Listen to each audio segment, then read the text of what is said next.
사무엘하 19장 9에서 43절 말씀입니다. 이스라엘 모든 지파 백성들이 변론하여 이르되 왕이 우리를 원수의 손에서 구원하여 내셨고 또 우리를 블레셋 사람들의 손에서 구원하셨으나 이제 압살롬을 피하여 그 땅에서 나가셨고 우리가 기름을 부어 우리를 다스리게 한 압살롬은 싸움에서 죽었거늘 이제 너희가 어찌하여 왕을 도로 모셔 올 일에 잠잠하고 있느냐 하니라. 답 사랑하는 형제 여러분, 6월 17일 금요일 새벽 묵상에 오신 것을 환영합니다. 압살롬의 죽음으로 반역은 끝났습니다. 압살롬이 죽었으니 반역도당에게 반역의 동기는 사라지고 말았습니다. 그런데 이제 남은 문제는 어떻게 환궁하는가 하는 문제입니다. 그냥 들어가면 되지 무슨 문제가 있겠는가 할지 몰라요. 하지만 반역의 과정에서 많은 백성들은 다윗에게서 마음이 떠나 있었던 것이 사실이고 민심은 분열되었습니다. 그러니 백성들 스스로 다윗을 추대하도록 하여서 민심을 추대하도록 하고 또한 민심도 수습해야 했습니다. 그래서 다윗은 환궁을 서두르지 않고 마하나임에 잠시 남았습니다. 90절에 이스라엘의 모든 지파 백성들이 변론하여 이르되 왕이 우리를 원수의 손에서 구원하여 내셨고 또 우리를 블레셋 사람들의 손에서 구원하셨으나 이제 압살롬을 피하여 그 땅에서 나가셨고 우리가 기름을 부어 우리를 다스리게 한 압살롬은 싸움에서 죽었거늘 이제 너희가 어찌하여 왕을 도로 모셔올 일에 잠잠하고 있느냐 아니라.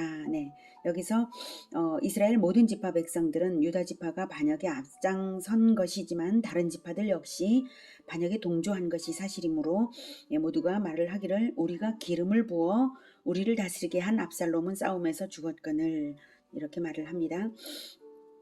이스라엘은 율법의 명령에 따라 제사장에게 기름을 부어 제사장이 되게 하는 것이었고 사울 왕 때부터는 왕에게도 기름을 부어 왕이 되게 했습니다. 하나님의 명령에 따라서요. 그래서 기름은 성전의 관유를 말하고요. 관유는 하나님의 특별한 명령으로 특별히 제작되는 기름인데요. 그 기름을 붓는 것은 하나님의 대리자, 즉 오실 그리스도의 대리자라는 의미입니다. 왕이요. 기름 부음을 받은 자에게는 감히 함부로 대할 수 없음이 사울에 대한 다윗의 태도에서도 나타난 바가 있습니다. 기름 부음 받은 왕 다윗이 있는데 압살롬에게 기름을 부은 것 자체가 크게 잘못된 일이었고 이스라엘로서는 자신들이 압살롬을 기름 부어 세웠었다는 사실이 있었기에 이제 다시 자신들이 본래 기름 부음 받은 다윗을 환궁하도록 추대해야만 신정왕국의 정통성을 회복하는 것입니다. 물론 하나님께 회개를 당연히 해야죠. 자, 그래서 지파들이 서로 논쟁을 하면서까지 적극적으로 다윗을 추대하는 일에 열심을 내었습니다. 다윗의 과거 공적을 상기시키면서 말입니다. 왕이 우리를 원수의 손에서 구원하여 내셨고 또 우리를 블레셋 사람들의 손에서 구원하셨던 분인데 우리가 머뭇거릴 수 없다는 것이죠. 어떤 지파들은 반역의 사태를 당하여서 어찌할 바를 몰라 잠잠했다가도 이런 움직임에 같이들 동조가 된 것이에요. 그중 유다 지파야말로 다윗 왕의 지파이기 때문에 반역을 했을지라도 다시 환궁시켜드리는 일에도 앞장서야 할 지파입니다. 그래야 다윗의 환궁의 명분이 더욱 분명해지고 영광도 회복되고 12지파가 하나가 되는 것이고 그렇습니다. 그래서 다윗이 손을 씁니다. 11절 윗왕이 사독과 아비아달 두 제사장에게 소식을 전하여 이르되 너희는 유다 장로들에게 말하여 이르기를 왕의 말씀이 온 이스라엘이 왕을 왕궁으로 도로 모셔오자 하는 말이 왕께 들렸거늘 너희는 어찌하여 왕을 궁으로 모시는 일에 나중이 되느냐 너희는 내 형제요 내 고륙이거늘 너희는 어찌하여 왕을 도로 모셔오는 일에 나중이 되리오 하셨다 하고. 사실 유다 지파가 머뭇거릴 수밖에 없었던 이유는 다윗 왕에게 엄벌을 받지 않을까 염려가 될 수밖에 없었죠. 그래서 상황 판단이 안 되고 있었던 것이죠. 그런데 사독과 아비아달 두 제사장의 입을 통하여서 다윗의 말을 전해 들으면 아하, 왕이 우리 유다 지파의 반역을 용서하셨구나 하고 알고 적극성을 발휘할 수 있는 것입니다. 다윗은 너희는 내 형제요 내 고륙이거늘 너희는 어찌하여 왕을 도로 모셔오는 일에 나중이 되리요 라는 말로써 반역을 단죄하지 않겠다는 의지가 들어있는 것입니다. 여기까지는 일면 지혜롭기도 하고 괜찮아 보이긴 하는데요. 반역이라는 것이 결코 가볍게 넘어갈 수 없는 일 아닌가요? 예, 환궁을 한 다음에라도 다윗부터 유다 지파가 앞장서서 온 이스라엘이 하나님 앞에 모여서 크게 회개 운동이라도 벌여야 할 일이죠. 아니 사실 환궁 이전에 회개 운동을 먼저 벌여야 할 일이죠. 그러니 반역도당의 앞잡이들은 단죄는 접어둔다 할지라도 그들을 다시 등용해서는 안 될 일이에요. 그러면 반역의 상주는 꼴이 될 테니까요. 그런데 다윗이 이렇게도 말을 합니다. 13절. 너희는 또 아마사에게 이르기를 너는 내 고륙이 아니냐 네가 요압을 이어서 항상 내 앞에서 지휘관이 되지 아니하면 하나님이 내게 벌 위에 벌을 내리시기를 바라노라 하셨다 하라. 하여 모든 유다 사람들의 마음을 하나같이 기울게 하매 그들이 왕께 전가를 보내어 이르되 당신께서는 모든 부하들과 더불어 돌아오소서. 한지라. 아마사는 다윗의 조카이고 압살롬의 반역 군대의 총사령관이었습니다. 용서는 할지라도 신정왕국의 공의를 생각해 볼 때에 요압을 이어서 항상 내 앞에 지휘관이 되지 아니하면 하나님이 내게 벌 위에 벌을 내리시기를 바라노라 라는 말은 지나친 거 아닙니까? 다윗의 고륙이라는 이유만으로 반역의 총수를 다시 등용하겠다는 말입니다. 이게 문제가 없겠습니까? 아무튼 다윗의 그 말은 확실히 유다 지파의 마음을 일으켜서 다윗을 추대하게 하는 데에 효과를 톡톡히 발휘했고 유다 지파가 왕을 청하였습니다. 15절. 왕이 돌아와 요단에 이르매 유다 족속이 왕을 맞아 요단을 건너가게 하려고 길갈로 오니라. 네. 자, 그런데 이게 또 문제가 또 있습니다. 16절 이하 40절까지는 내일 묵상으로 유보하고요. 41절부터를 보면 갈등의 씨앗을 남겼어요. 41절.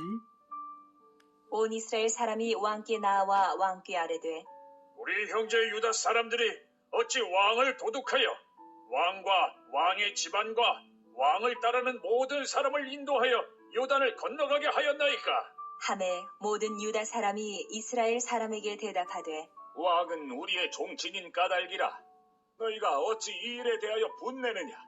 우리가 왕의 것을 조금이라도 얻어먹었느냐? 왕께서 우리에게 선물로 주신 것이 있느냐? 이스라엘 사람이 유다 사람에게 대답하여 이르되 우리는 왕에 대하여 열 몫을 가졌으니 다윗에게 대하여 너희보다 더욱 관계가 있거늘 너희가 어찌 우리를 멸시하여 우리 왕을 모셔오는 일에 먼저 우리와 의논하지 아니하였느냐? 하나 유다 사람의 말이 이스라엘 사람의 말보다 더 강경하였더라. 20. 네.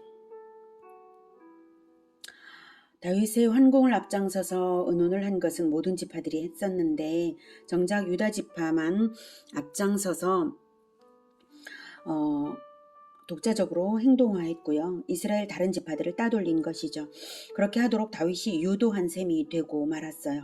이제 이스라엘 12지파를 하나가 되게 하는 큰 과제가 남아 있습니다. 무엇으로 그렇게 해야 하겠습니까? 제 생각에는 다윗이 앞장서서 진정한 회개를 하고요. 모범적으로 하고요. 온 나라가 회개하도록 대회를 열어서 하나님의 율법에 비추어서 자기들이 죽을 죄를 지은 것을 크게 통회하면서 하나님 앞에 새로운 마음을 가져야 하고 새 마음을 갖기 위한 운동을 벌여야 하는 것이라고 생각합니다. 다윗부터 모범을 보이면서 하나님의 말씀 앞으로 나아가는 이스라엘이 되어야지 이 불씨를 그대로 두고 얼렁뚱땅 환궁만으로는 온전한 회복도 온전한 하나됨도 되지 못하죠. 오늘은 반역의 뒤끝이 하나님 앞에 회개로 연결되지 못하고 정치 세력화의 동기가 엿보이는 갈등이 남아있는 것을 보면서 인간성의 본질이 죄악됨을 다시 확인하였습니다. 온전한 신정왕국으로 회복되기에는 아직도 멀었습니다. 우리가 회개가 필요하다면 어떻게 해야 회개인지 깊이 생각해 보아야 할 것입니다. 그리고 하나님의 은혜로 반역이 종결된 것을 누리는 데에 급급하고 경쟁과 정치 논리와 인본적인 방법들을 동원하는 것이 하나님 앞에 얼마나 죄송한 짓들인지를 깊이 생각해야 합니다. 회개가 온전하려면 반드시 하나님의 말씀에 비추어서 온전한 재탄생이 되어야 합니다. 이스라엘은 지금 그것이 너무나 미흡한 모습을 드러내고 있는 것입니다. 우리는 말씀으로 날마다 온전히 돌아가서 자기 자신을 비추어 말씀에 비추어 보면서 재탄생되는 삶을 살아드리는 자들이 되기를 기원합니다. 기도하겠습니다. 하나님, 우리는 말씀에 비추어 보지 않는 한 우리 자신을 온전히 보지 못합니다. 우리가 날마다 재탄생되어야 할 자들인 것을 우리가 깊이 알게 하여 주시옵소서. 우리가 날마다 하나님을 반역하고 하나님의 은혜만을 누리기에 급급하고 재탄생되기에는 너무나 느린 것을 용서해 주시고 우리가 진정으로 하나님 앞에 새롭게 되도록 우리 마음에 새 영을 불어넣어 주시옵소서. 예수 그리스도 이름으로 기도드립니다. 아멘. 이어지는 시간은 개인 기도 시간입니다.